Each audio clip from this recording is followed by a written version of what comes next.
Duwa ka motor nga ginagamit sa pagpanguma, ginkawat. Masobra 100,000 pesos nga balor sang hand truck motor, gintaban sa mga sospetsado sa Barangay Poblasyon, Ilawod, Zaraga. Si Daryl Marie Sarmiento nakatutok. Ginkuha sa mga wala pa makilalaan nga mga sospetsado ang duwa ka mga motor sang hand tractor nga ginagamit sa pagpanguma. Nagabalor masobra 100,000 pesos sa mga motor nga ginkawat sa pulian ni Edsel Marañon sa Barangay Ilawod, Zaraga, Iloilo. Suno sa isa sa mga tinaw ni Marañon, mabuntak ang ulan sang natabo ang pagkinawatay. Rason kun nga wala nila matalawpangdan ang natabo nga pagpangawat. Way kami ka bugtaw, kay kami pagkagal namon sa puwan na yan, wayro na makina, duwa ka bilog.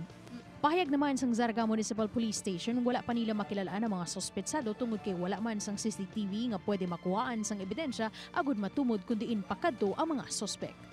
Although ang iyang duwa ka engine although ara sa sulod sang compound, but then ang compound bilang iyang fence daw tama man ka weak.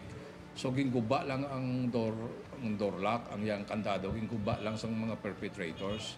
Posible organisado naman ang grupo tungod madasig ini nga nakapalagyo dala ang duha ka mabugat nga mga motor. Daryl Marie Sarmiento, One Western Visayas.